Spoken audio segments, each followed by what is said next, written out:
Welcome to the Cookbook, where we invite guests on to share the ingredients of what has helped make them the successes that they are. All of it, the good, the not so good. You're not going to find anything half-baked here. And our kitchen gets messy sometimes. That's when the fun starts. So come on and join us.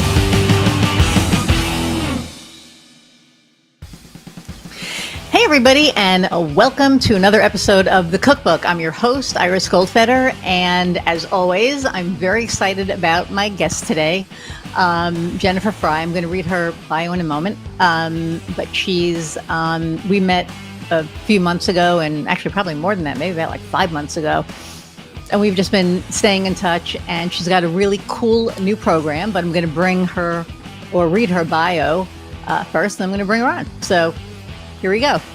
Okay, so Jennifer Frye is the CEO of Appreciated Asset Business Solutions.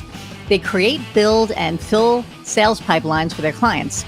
Their Sales Accelerator program offers concierge-level, done-for-you appointment setting service for industry disruptors. Appreciated Assets team will reach out to your ideal prospects consultatively, educate them about your solution, and set you up with new business appointments, which eventually we are going to talk about this, like you and I. So their Disruptor Designer method creates messaging that lights a fire in their clients' sales pipelines, not only separating them from the competition, but simply eliminating it. Now imagine eliminating your competition.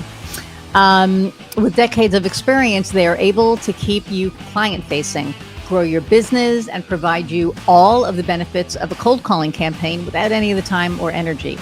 Jennifer lives in Charleston, South Carolina with her 8-year-old son, Max, and loves to show other women, and specifically single moms, how they can redefine having it all. So without further ado, let's meet Jennifer.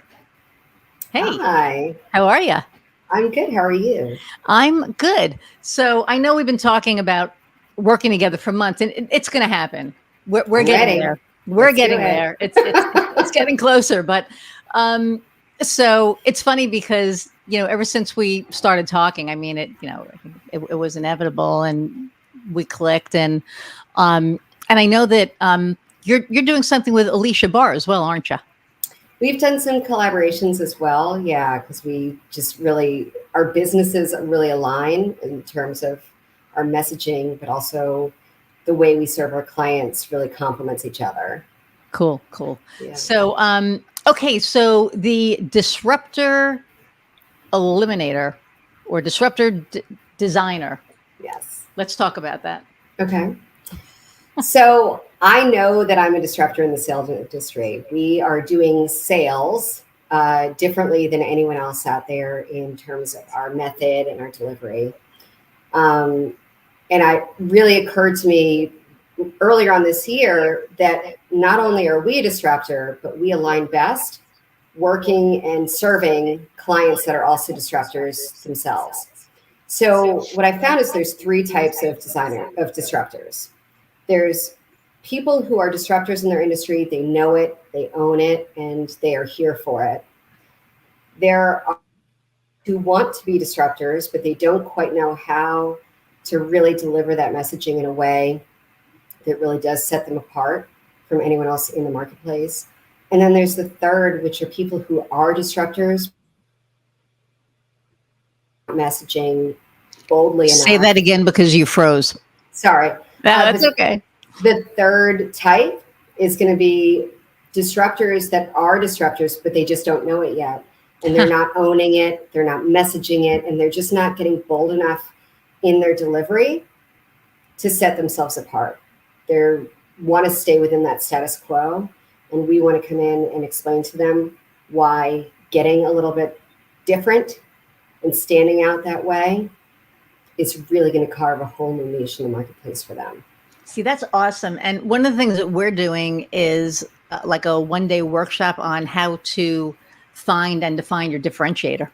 Mm-hmm. So it actually may be something that may work in tandem because you're right. A lot of people, on the disruptor end, I think it's different than being, than a differentiator. But I think a lot of people don't know what sets them apart.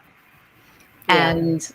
And I think that when they do, and they have that aha moment, I think it all changes for them. I had a client like 2 weeks ago who was like, I'm not, the only thing different about, my business is me.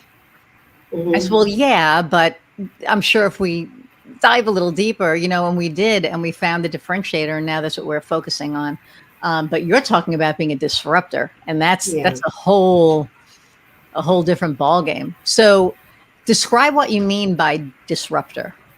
sure. So a disruptor to me, and it means a lot of different things to different people, but to Mhm. me, it is someone who goes against the status quo of what's always been accepted as the way we do it in this industry.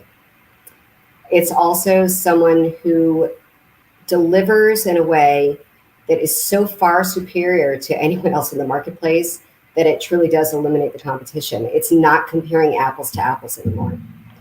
Because when we are messaging for a client, we do not serve them if we accept, that they're 5% cheaper or 10% faster. Mm. That doesn't get anyone excited for that next level conversation. And with the disruptor designer, it is a series of messaging exercises that we go through to pull that for our clients. So when we are messaging their value proposition, essentially, it is so far superior from anyone that they've spoken to or anything that they've heard of that it's really changing the conversation from, okay, I'll take that appointment, to how soon can we have that conversation?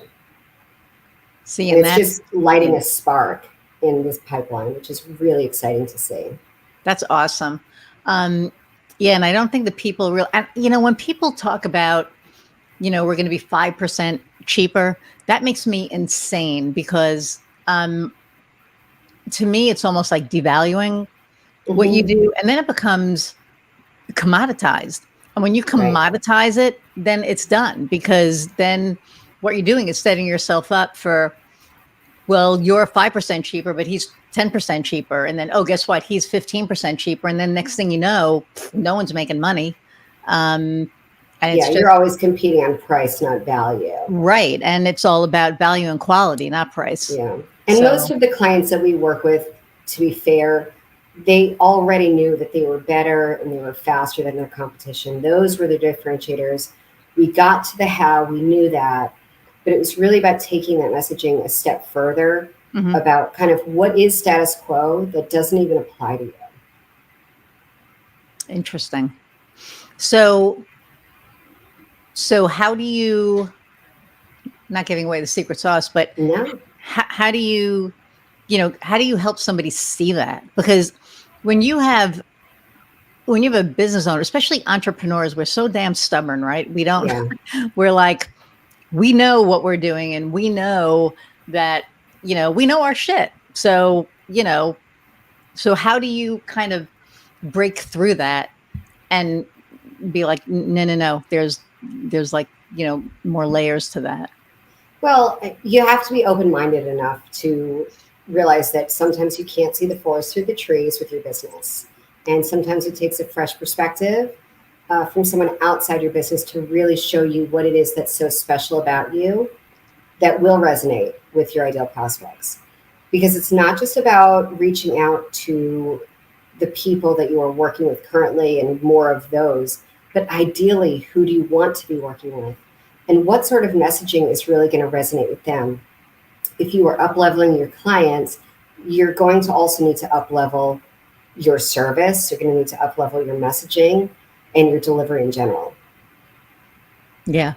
Yeah. I know there are a lot of people that, not a lot of people, but I've recently met two business owners that um, were used to working with not not high end, but with a lower budget than normal. And um, one of them came to me, and they had their marketing budget was like over 100,000, and they did not know what to do. They were like, I don't even know what to do with that.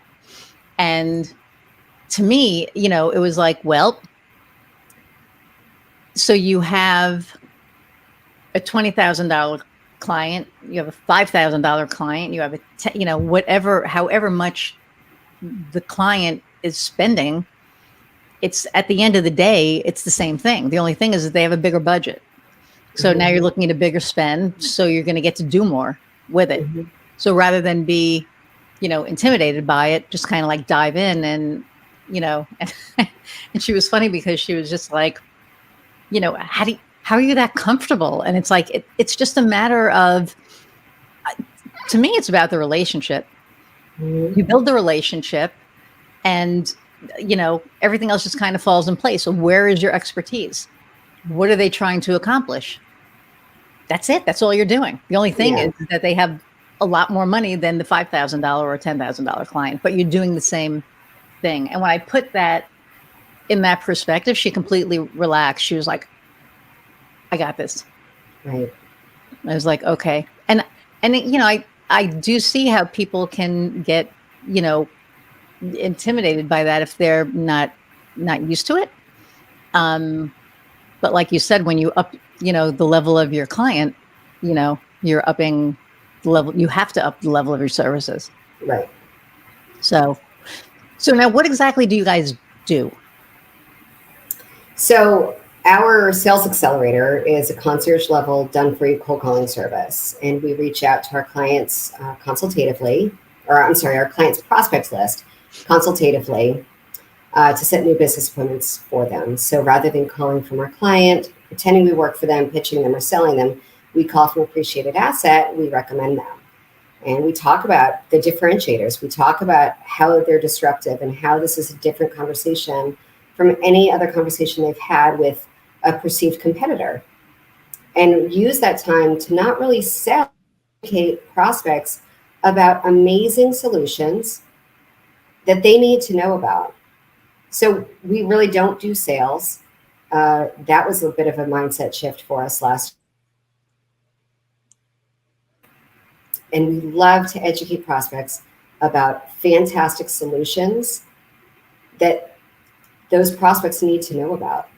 And then let our clients sell, let our clients have that next level conversation, but we're the ones that are able to deliver that opportunity for them and keep them client facing. Cool. Very cool. So, okay. So you aren't always an entrepreneur, right? So what made you decide to become an entrepreneur? A long road. I, looking back, was always an entrepreneur. As a child, I was selling things, anything I could find. If it wasn't nailed to the ground, I was trying to sell it. But, I think the last job that I had, I was working for someone building out their sales department. And it was an environment that was just not helping. And the better I did in terms of revenue generation, the more that the leadership had to put their thumb on me to keep me in my place. I was never shown appreciation or value. It was always, you're only as good as your last month. Yeah. And I realized that there was a better way to serve my clients with appreciation, with value, with gratitude, and with integrity. So when I started my business, I really started as a B2B solutions broker. And I introduced great clients to great partners and let them take it from there. During that time, I had clients as well as partners reaching out, asking me to do sales for them. My entire career has been spent in business development. And like I said, most of my childhood as well. And so I had a lot of kind of job offers to do sales. And what I realized is they really didn't need a salesperson. First of all, being a salesperson for 15 different people did not align with me. I'd been there, I'd done that, and it really was not a place I wanted to go back. Yeah. But I realized they didn't need a salesperson. They needed new business opportunities. And I could do that because I already was doing that. So it truly hit me. It was 11:30 on a Thursday night. I said, well, they're just going to give me, rather than me just introducing them to people that I know in my network and making those connections, I'm just going to ask them, who do you want to meet with? Give me that list. I'll reach out and I'll recommend you because I already am recommending you. I already think you're amazing. And I'm going to let other people know too. And this is what it'll look like. And that's how our sales accelerator was born. Cool. That is so cool. And I remember I worked for this company up in Chicago. I was the vendor manager, and I was acquiring vendors throughout the country for these on-site concierge services, and I was getting between 15 and 20% of what they would make. So basically what would happen is we would open up a kiosk, and then I would go to like a baker or an oil change guy or whatever, because it was all about convenience concierge. And I would give them a contract and say, we would love to use your services, but you need to give us 15-20% of what you make. And they signed no problem, because we were in like hospitals and hotels, and they were like, yeah, okay, no problem. Yeah, I guess the guy before me was getting like 5%. So I went into our COO's office and I was like, so maybe I should be getting a commission on top of my salary since I'm bringing all this in. And basically she said, it's called your salary. Yeah. And I was like, okay. So for me, I knew I was going to be leaving that company within, plus I had that whole thing ended up being really toxic, but I get it. I get how we're sitting there and busting our asses, making money for other people, and they don't appreciate it. And that's not every sales job. That's not every business job. Nope. That had been my experience. But at the same time, had that not happened, I wouldn't have gone out on my own either. So, as much as it was not the best time of my career, I'm really grateful for it, because I stepped out on my own and did something that I should have been doing all along. And I think that, I always say that out of every bad situation, something good, happens. Yeah. And I think that's been like my whole life. Out of any bad situation I've had, something better came, from it. Yeah. And so but not everybody realizes what you did, right? A lot of people stay because they don't realize it. They don't, get an aha moment at 11:30 on a Thursday night. They're just like, this is all there is, and this is what I have to do. And then they stay. But, and I don't know if it's the entrepreneurial spirit or if it's just that, we get to the point, because was there as well, but in a different situation where, you're like, wait a minute, I'm making all this money for this person. They're very toxic. Not that situation. This was a different situation. What am I doing when I could be doing for, and you're right. It's not every job. I mean, there are a lot of really good companies to work for out there, and being your own boss isn't for everybody. Right. And a lot of, having a business development career is pretty entrepreneurial. You want to take a lot of initiative and, build your client base and all of that. So there's a lot to be said for that as well. And for me, I think that experience and other experiences has really made me a better leader, and striving constantly, constantly to be a better leader. Well, I love that. And I'm always open to getting better for my team. Yeah. And I think that's another positive that comes out of being in a toxic situation, is that, for me, it was like, that was an example of how I will never treat anybody. And so, as a leader, I do the same thing. I try to be very respectful of people in general. Right. So, okay. So, I know our experience is a little different, but for somebody who is out there and they're thinking about entrepreneurship, right? They're sitting there and maybe they're in a toxic work environment and they want to get out, or maybe they just want to try being their own boss. What advice would you have for somebody who was thinking of becoming an entrepreneur? I think making sure that you do some market research in advance of leaving, an employee position is going to be really important. if entrepreneurial, if that journey is what's for you, then there's really nothing that's going to stop you. But making sure that you have a service that is sellable, and that people want to buy. And that's really doing some research about your offer, having that put together so that you're not starting from scratch on day one. You've already know that you've done your research and that this is something that clients would buy. That is by putting yourself out there and asking. Now, you don't have to do that on social media. You want to do that probably, more discreetly if you're currently employed. But reaching out to mentors, to introductions to people to really get that. And you'll find if you're really doing that with good intention, that you'll attract people towards you that will give you really good unbiased advice.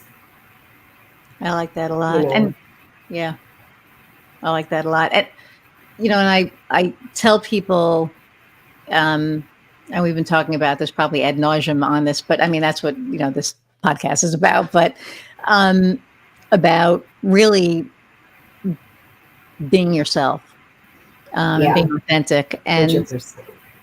It just makes such a difference that when, if you're thinking about, going out on your own or whatever. And, I mean, I've seen people and I was told, and we had this conversation, be less you. And so I was less you, and I attracted the wrong people. I attracted clients, but they weren't the right clients. And as soon as it was like, wait a minute, I'm not going to do that anymore. Now I have the people that align with my values, and we work well together. And I think that when it comes to like starting your own thing, sometimes it's out of necessity.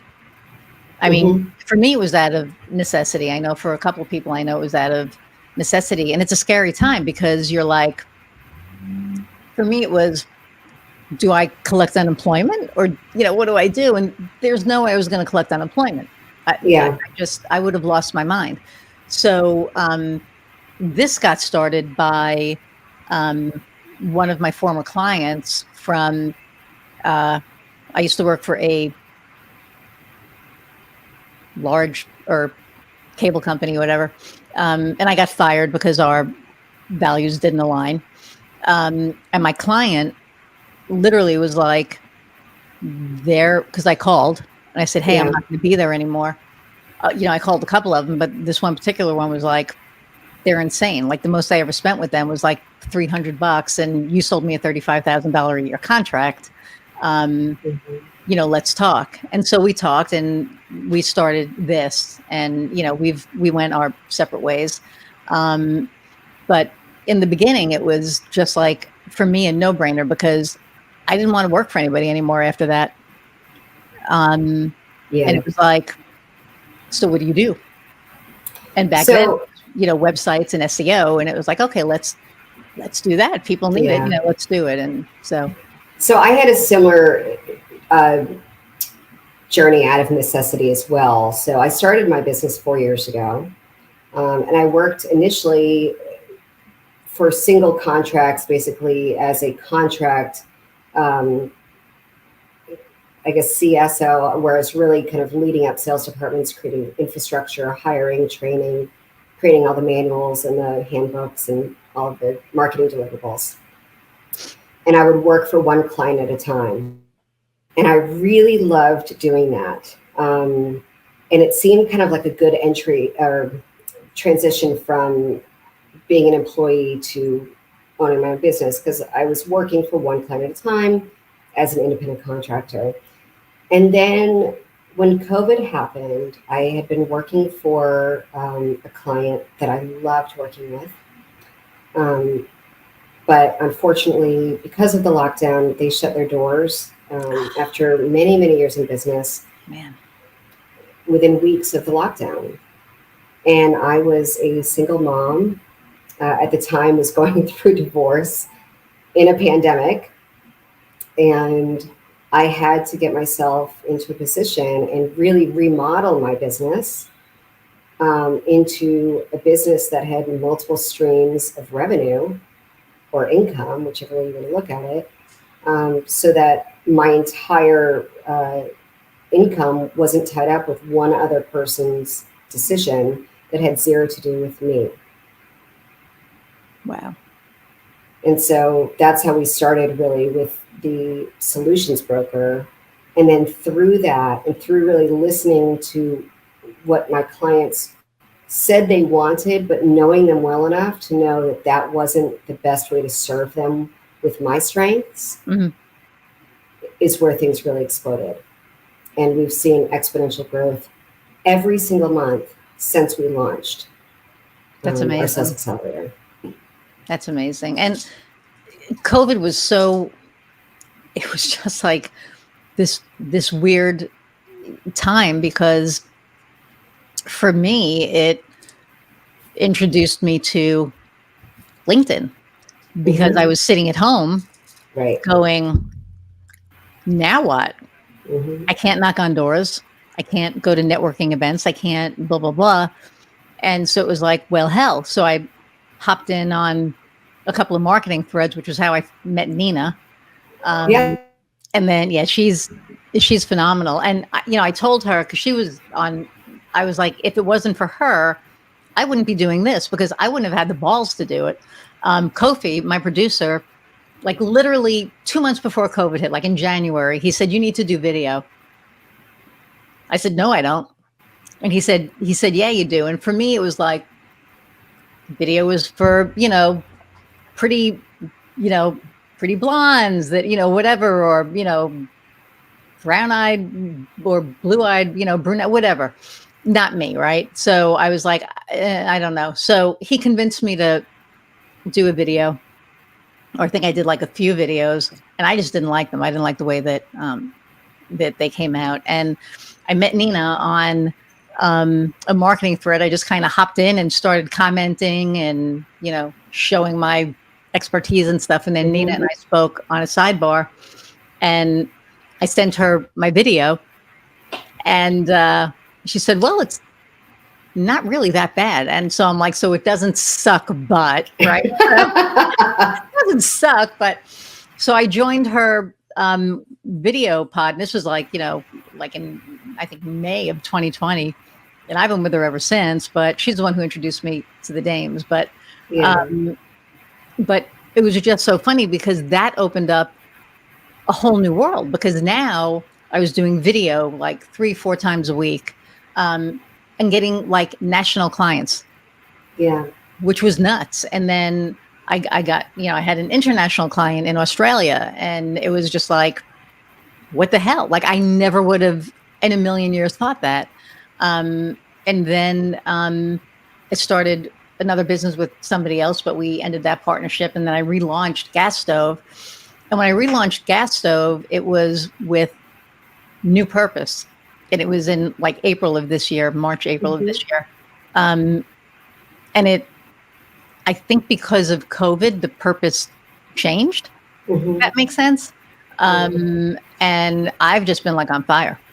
It's been kind of crazy. Like Kofi's like, oh my God, you're stressing me out. We're, getting all this work and stuff. But, it beats not getting the jobs. So, well, it's because you're showing up authentically. You're stepping into your power and your superpowers. That resonates with people. And I have to apologize for this light. It is no, it's I feel like nightmare. I'm watching the eclipse. I want to start singing Total Eclipse of the. We are seeing the most beautiful sunset right here. If you would only know, but it makes me look super creepy. So hopefully another couple minutes and that'll have set. No, you don't look creepy.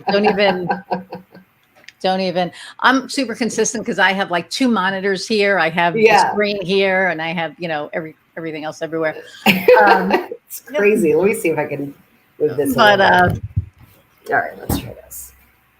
How's that? Better? Yeah, you're fine.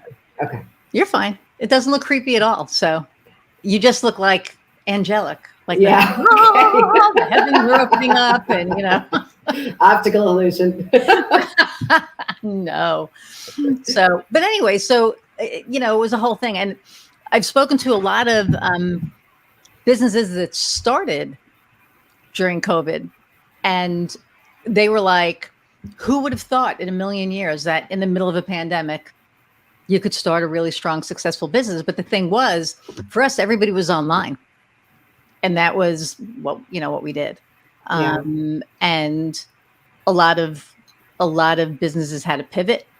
Hmm. We have a business locally who I give them kudos every time, and I'll mention their name. It was Bistro 501, and they're a French American restaurant. Food is great. We have a lot of great restaurants in Lafayette. We have Red Seven. We have, East End Grill. We have Bistro 501.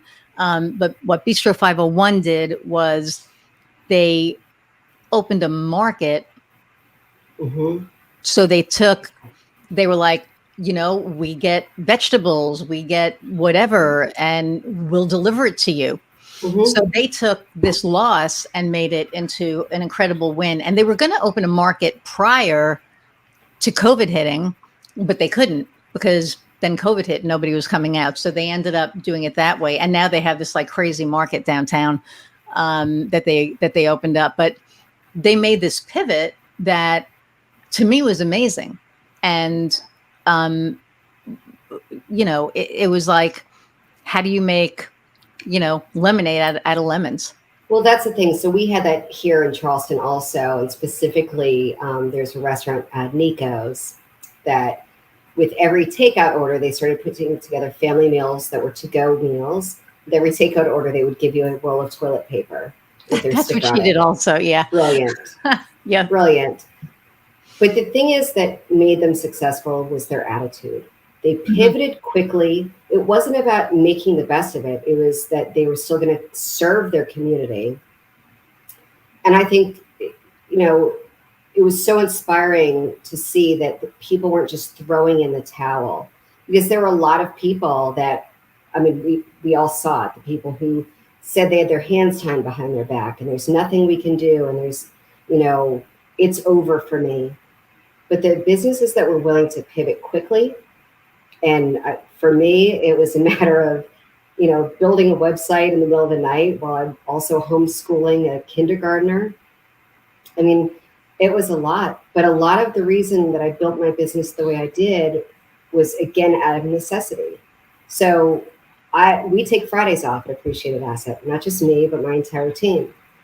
And I did that simply because it was not sustainable working the way we were, or the way I was at the time, to be going at that rate and not burn out. And what I realized is, especially as, in my opinion, as working women, we need that extra day to just do the things that we need to get done, whether that's like doctor's appointments or trips to Target, whatever. But so your whole weekend isn't caught up like dragging your kid around to Costco and the pharmacy, that you can really engage with your family and be with them. And so, it was one of those things. I think that's another thing that makes us disruptive is, okay, tell me I can't do it in 4 days, because we are. And that's how we are able to serve our clients better, because we go like gangbusters Monday through Thursday. That's awesome. I keep looking that way because my 5-month-old Yeah. puppy wants me to play. Ah. She dropped the ball outside the gate. I can't. But you're right. It's like it was the ones that pivoted, and I've seen restaurants close, and you know, uh, I've seen just businesses close because they couldn't make that pivot. They Mhm. just didn't have the mindset. These guys did. They just went. I mean, they went all balls out. Same thing. They would put a roll of toilet paper in whatever, and then they'd be like, "Oh, do you need hand sanitizer? And do you need to buy toilet paper? Because we have like tons." Because what they did was they just like bought tons. So they really made themselves like on top of their value. They had this added value of anything that you need, we can get. Oh, Yeah. and we're safe, and we're this, and Yeah. they just really blew it out of the water. Um, so um, we talked about advice for like people that were thinking of becoming entrepreneurs. But Mhm. what about the seasoned entrepreneur, right? Because we all go through stuff. So what's something, one or two things that you've gone through that you've come out the other side of, or obstacles that you've overcame? Thank you, Kofi, for the Sure. for the So I think the first for me would be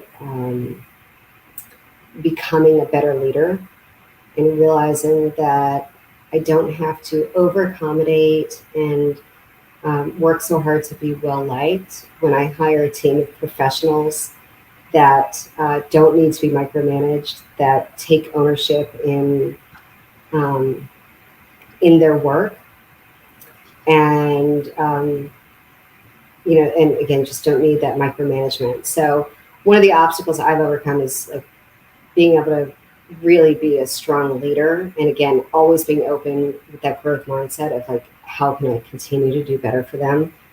Um, that would be the first. And with that said, I mean, I think that I had made some early on, some hiring decisions that I probably would not, that I definitely would not be making again. Um, just wanting to see the best in people and ignoring some red flags that I probably shouldn't have.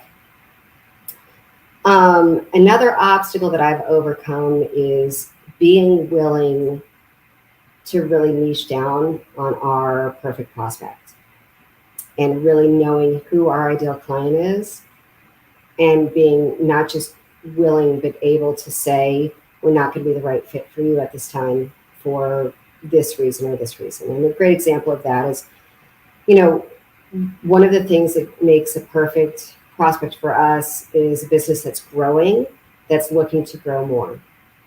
And we've had some situations with clients that have wanted to use our service as almost like a Hail Mary service, like their last ditch effort in a business that was not growing, that was not thriving. And as much as I want to help everyone, if that is happening right now in your business, there's so many other things that need to be done before you look at growth strategy. So you want to look at things like your messaging, your pricing, your core offer, your delivery. And once you have all that in place, that's when you're going to start to see that growth again. And that's when that conversation we can definitely re-engage at that time. But it was very difficult for me, especially as I'm growing my business and growing my team and wanting enough business to sustain that team, to say no to someone. But really learning that bringing on only the clients that we know that we can serve, that we know that we can show success, is better for everyone in the long run. Yeah, and I think that when you get to that point, because I've turned people away too, and it's nice to be in a position to be able to do that, because I remember in the beginning it was like, oh, you want to work with us? Sure, come on, and you're right. Through that, you make some decisions that later on you're like, whew, man, I'm not gonna do that again. I know that again, when I was told not to be myself and I had certain clients, after a while, it's like you kind of look at it and you're like, man, this is not a good fit. And then having that conversation, because they think everything is fine, and I'm just sitting there going, this is not fine. And and I've had that conversation a couple of times, and it never gets easier. But it needs to be had, because those are the clients that cost you more than you're making from them at some point. So, and I think we've all had those from time to time. But now, I mean, the fact that, you can look at that and know that and be able to do that, I think that's pretty awesome, because there are a lot of business out there that are starting up that are in the I'm going to take anybody phase. And I remember that, and I just remember I remember one one client, and I was in the office, and I was like, oh man, I know this is not going to end well, but I need the money like so bad right now. And I knew it. And it was just like, oh, but I'm going to do it. And I freaking did it. And 6 months later, done. And I actually told them, like, I had, because there were like no boundaries. It was like, I was getting text messages at 10 o'clock at night, and I would do all of these extra things for free to be nice. And then everything was expected to be, oh, you're charging me for this, you're charging me for that. Yeah, not my services aren't free. And yeah, but I just remember being in the meeting going, oh man, I know how this is going to end, but I got to do it. I got to do it.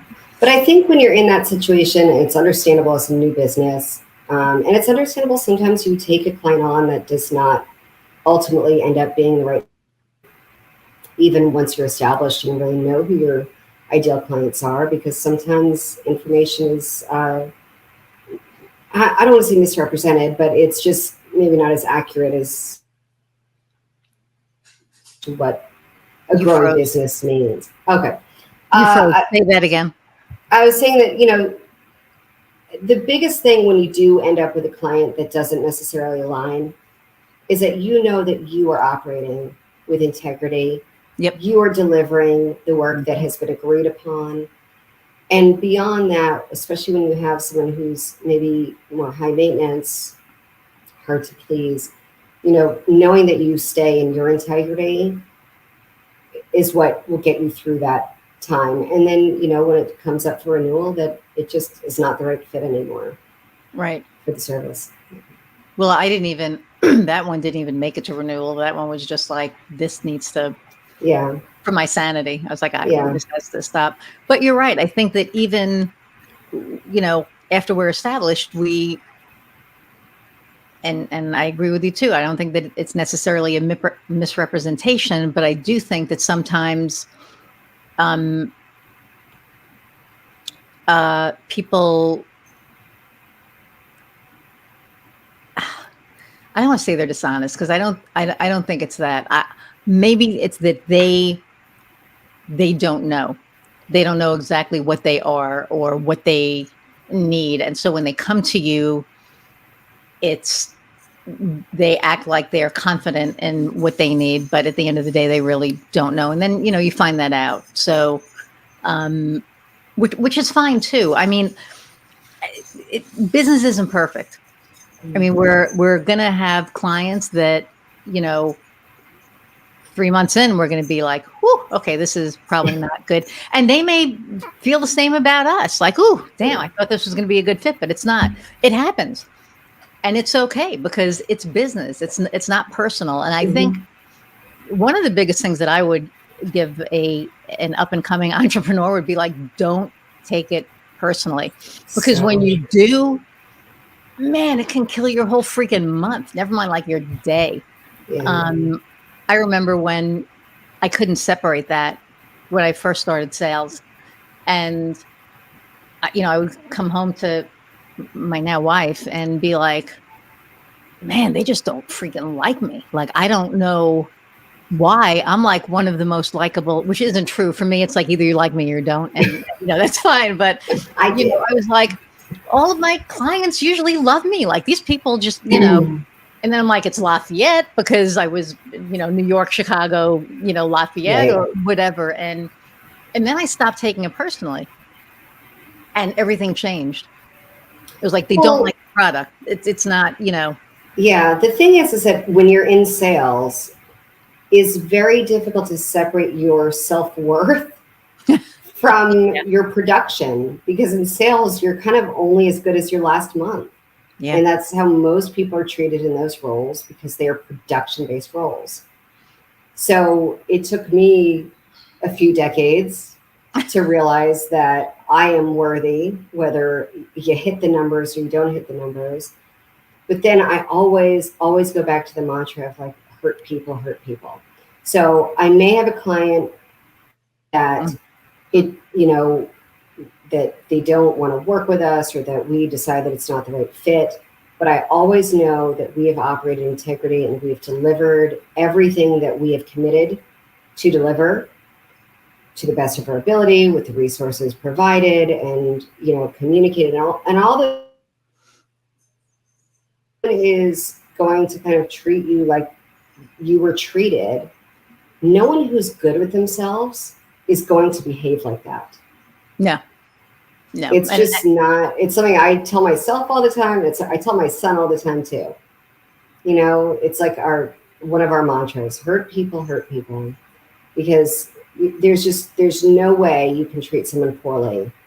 If you're happy. If you're good with who you are. And if you stand in your own integrity. Yeah. And I've had many bosses that were hurt people. Really. And, but getting past it's not me, right, was really hard. But when I got past it, it was like, because I would see them out and they're like, oh my God, I, want to hang out with you. I just, what you were offering just wasn't it. And right. This was working for other people. Now, for my business, the people want to work with me. So it's a whole different ball game. And the ones that don't, it's like, well, I feel bad for you because I'm freaking awesome. But it took so long to get there, right? And I mean, don't get me wrong, I have my days where it's like, oh my God, I suck. Like, we all do. But I think that at the end of the day, you can't, like you were saying, base your self-worth on the amount of sales that you make, especially when you own your own business, because it's a whole different ball game. You're the leader, you're essentially the product at the end of the day. I mean, you have a product, but you're also the face of it, right? I've just recently stepped into that and kind of accepting that I am part of the brand. And that might shift as we grow, but for right now, that's what it is. And so I'm really going to step into that thought leadership, mostly because I've got a lot to say. I've got a lot of opinions. And again, I just feel like showing up as myself and showing up as the best version of myself will help attract the right clients to us. Right. Because, the best sales training I've ever done, or the best professional development training that I've ever done, has always been personal development. Because when you can really stand in who you are and be comfortable with who you are and your worthiness and your power, and know that your weaknesses aren't your weaknesses, they're probably your superpowers. Right. And your strengths that's your zone of genius. And that's something that no one else has, that combination of strengths that you have. So once you can really step into that and own that and have that confidence, you can show up. You don't need to be liked by everyone. It's nice to be liked by most people. Right. But you can sleep at night if someone doesn't care for you, if you're too much, or, Yes. That's okay. That. That's okay. You're too much for them. Not you're, you know what I mean? Or what does Carrie say? You are enough. I love when I love that. Yeah. And it's true. You are enough. And, when you realize that and you're comfortable in your own skin and that in your bones, that's it. I mean, I think that's all it takes. Cause, like I said, I've been told, man, you're too much, you're too intense. And finally it was like, for you, cause I have a shit ton of people who want to work with me. Yeah. So, I'm sorry, we're not a good fit, but and honestly, at the end of the day, the only person I have to worry about if I'm too much for is my wife, and she loves me just fine. So I'm good. So, when she starts saying I'm too much, then I'll start looking at it. So why would somebody use appreciated assets as opposed to another company like yours? Like what's your differentiator? Sure. We really don't have any competition. The way we approach our client prospect wish list because we use this consultative approach, I have yet to come across anyone else who's doing sales outreach and prospecting the way we are. Let me pause this for a second. So I'm an expert in my field because I am constantly developing and improving our craft. Bringing out this designer disruptor has been a big part of that, and really, really stepping into making sure that not only are we doing the follow-up, because that's just one pillar of a great sales campaign. Having great follow-up is the first. Having a great list, knowing who your prospects are. But the third is having that value proposition, knowing what sets you apart, and getting bold with your delivery. We deliver excitement to our clients' prospect wish list because we are truly excited about their campaigns. When we bring on a new client that helps their prospects in a way that no one else in their field is doing, and we can bring that to awareness for their prospect wish list, and then set up those opportunities and help them grow their businesses because we know how impactful they are. Like, we live for that. We live for that. We had a client 2 weeks ago, we sent them 5 new business appointments in a single day.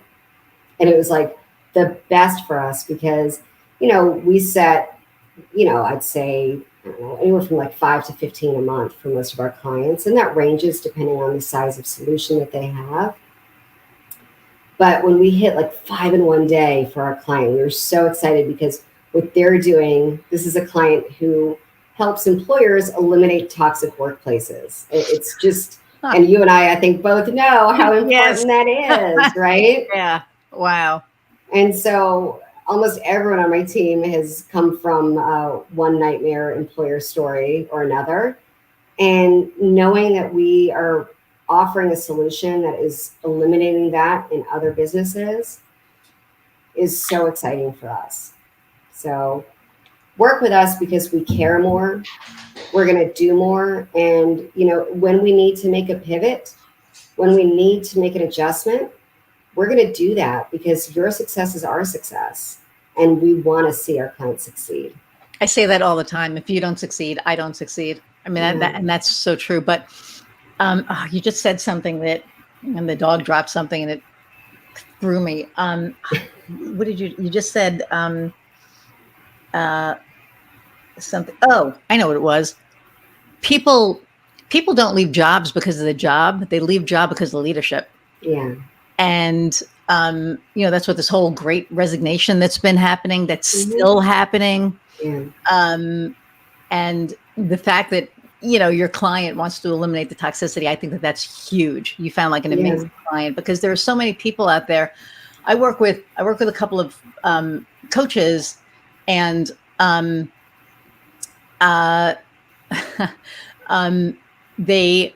all about authenticity. They're all about, DEI and B.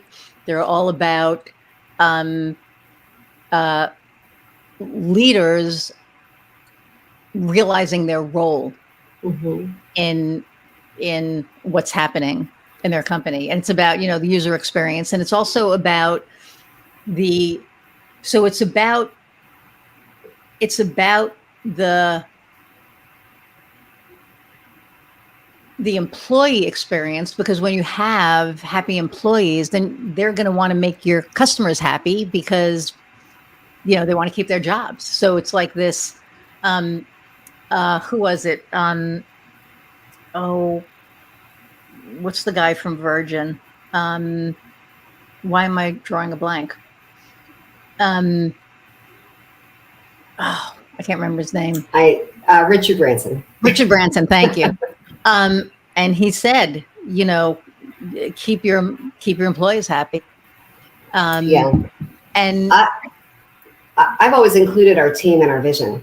I want them to understand our why. I want them to understand my why, but I want them to contribute their own as well. And when they can get behind the work that we're doing, like, we're literally unstoppable. It's the employees that are disengaged, that don't have the buy-in to your mission and your vision that are not going to be the producing members of your team, and they're just not going to stick around long. Right. And that's okay. It's honestly better for them than to have people who just are like skating by neutral, because we don't really deal with neutral. We work with an amazing team that is like here for it. Like, we love our clients. We love their solutions. We have another client that does flat fee recruiting. So most people, like, they hate recruiters because, you know, the more you charge salary, the higher the percentage. Right. And, you know, they just feel like they just want to up that salary so they can get more money. But these guys, like, they are in such integrity because their goal is just to get the best match for their clients. And so we take away the ick factor of what most people think when we're like, we want to make this introduction for you. Oh, no, that's not what this is like. This is a different experience working with them. They're there to find the right culture fit for you. And we know that's important because we've already identified that you're a business that is really, culture is at the center of your core values. Yeah. See, and that's rare, like, to find a recruitment agency that doesn't work on the percentage, right? So that's right. Cool. I actually like that a lot. Is that in Charleston? No, I'll make that intro for you. But, you know, our team, like, they get on board with these. We talk about the solutions. We talk about how these solutions will change lives. They'll change lives for employees. They'll change lives for the employer, for the employers or companies' clients, how it'll change their lives. Like, there's such an amazing trickle effect. And it's just really understanding, not buying into the why, but getting on board with it. Mm-hmm. Oh yeah, 100%. And it's funny because it almost seemed like my why not changed, but it kind of shifted a little because I had a client at Christmas. You know, I always go locally, and the audience has heard this like 5 times probably already, but, you know, locally I go around at Christmas time and I give, you know, my clients presents. And one of my clients, who's also a good friend for years, he actually became a good friend, you know, through our working together, said you know, I gave him a present, then he gave me a present. I was like, you don't need to do that. And he said, no, he goes, I want you to know that I really appreciate you. He said, and it's not lost on me what you do. And I said, what do you mean? And he said, what you do, your efforts, puts food on my guys' tables. Yeah. And that was the biggest aha, oh shit moment for me, I think, in my entire career, because I always looked at it that I help businesses grow, and I do, and I know that, but I never looked at that deeper dive where helping them grow means that the guys that work for them can provide for their family. Hi, baby. Yeah, so, there he is. Oh, it's okay. Mine are dropping crap, all making noise. How dark is this? Is crazy. Welcome to Daylight Savings. You look good though. I know. I have like the same thing here. See, I can open this now and keep an eye on the demons. Crazy. We had a really bad windstorm Saturday. We were up in Chicago, and one of the it blew one of the branches off of our tree, and thank God it landed in the yard and not on the house. They've been eating it for 2 days. It's crazy. I'm like, what the hell are you doing? But now the demon is over here. I know I see you like, you can't come on yet. She's crying. She's like, I want to come in. Yeah, I think I just think it's so important. I think what you're doing is really important. The way that you're doing it is important, and the way that you're handling your team is awesome. So, because a lot of people, you know, don't. Although a lot of people that we know do, but you know, it's like I every time I meet somebody, I'm like, I wish you could meet the group of women that, you know, that I'm involved with, because you know, you're all amazing. I mean, you're all amazing in your own right. And I have learned so much in the last 6 months from each and every one of you. My business has grown like crazy. But I've grown just from listening and watching and learning. And, they say you can't teach an old dog new tricks. Well, I'm an old dog and I've learned a lot of new things. Yeah. And it's really awesome. So, Iris, I think that would be other advice I'd give to an entrepreneur, either starting out or in it, is make sure that you have a team to elevate you. That are there to froze. Okay. You always freeze on these like key. They're so beautiful. I mean, it was perfect. Advice that I would give to an entrepreneur is to make sure to surround yourself with people who are raising your vibration. 100%. And who are elevating you, who are your biggest cheerleaders, who are not jealous of your success, but inspired by it. And, like people who celebrate your wins with the same enthusiasm that you celebrate your wins. Right. People that are just as excited for you, because you know that, like, if you win, that doesn't mean I can't win. Yeah. If you get it, then I don't get it. But if we can collaborate, not compete, which is what, the group that we're in is so much about, like, we can take things over. But not just that, it's like it keeps you in that growth mindset. Yes. I had Brittany Murphy on last week. Her episode will air right before yours because, doing it in order. And she does the same exact thing that I do. Same exact thing that I do. And we were just we were laughing. We were like, well, shit, we're doing the same thing and you're going to steal my client and I'm going to steal. And we were like laughing about it because that's not what it's about. It's, first off, there's so much more than enough business to go around that you don't have to be petty. You don't have to be. And I'll never forget here, I called somebody who I'd been working with who helped me figure, a couple of things out. And I called her and I said, hey, I just wanted to let you know I'm starting my own business. And this is what I'm doing. And I was blown away because instead of, that is so exciting. What can I do to whatever, right? It was like, oh, well, now we're going to be competitors. And I was just like, what? Yeah.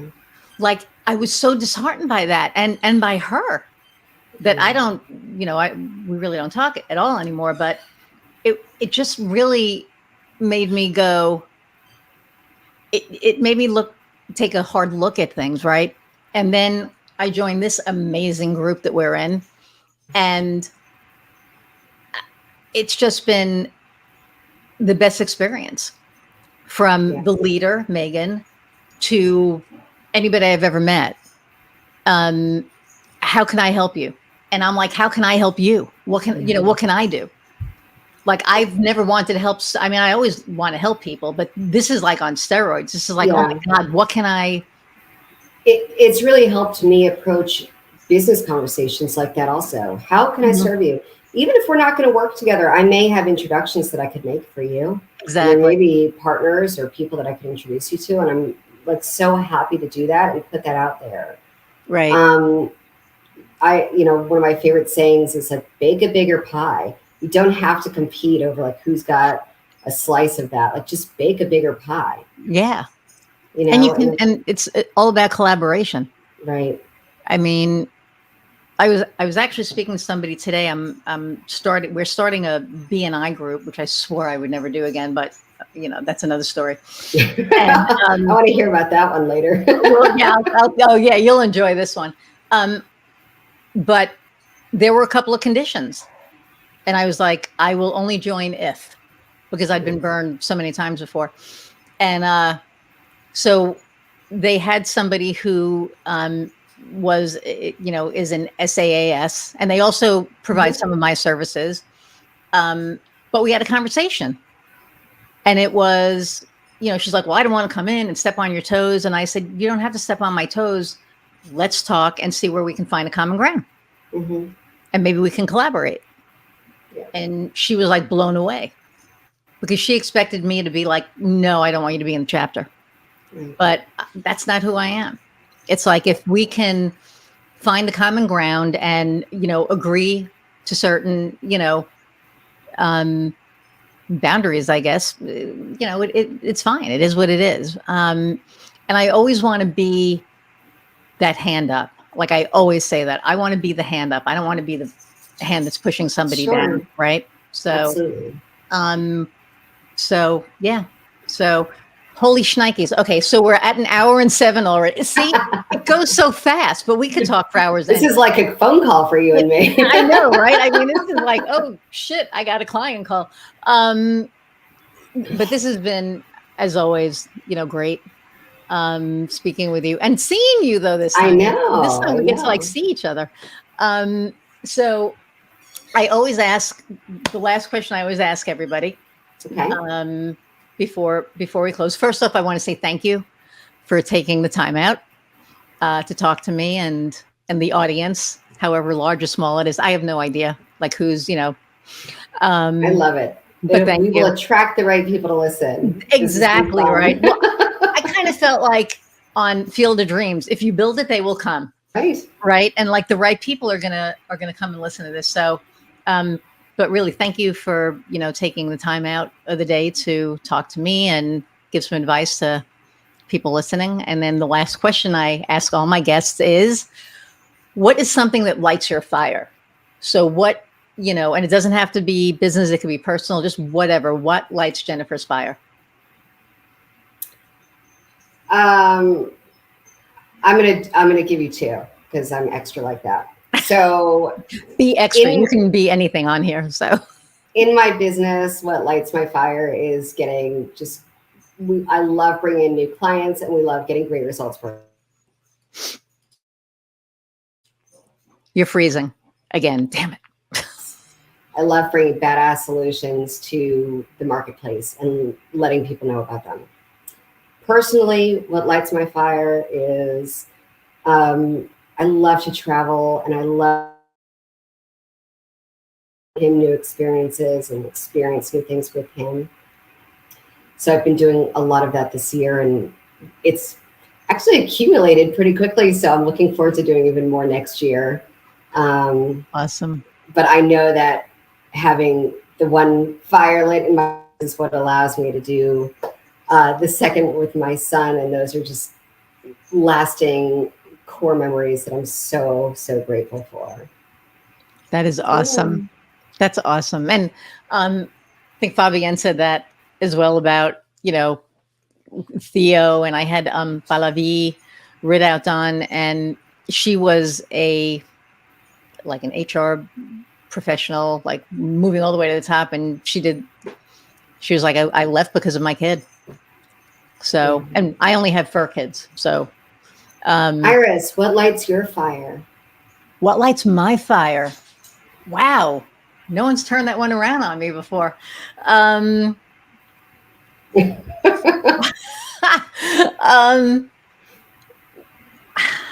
This is going to be corny probably. But I have 2 as well. Helping people. I love helping people. I truly believe that my purpose on this earth is to be of service to people. And so I love being able to help people, and not just businesses, just, people in general, and watch them grow and help them get on whatever path they're supposed to be on.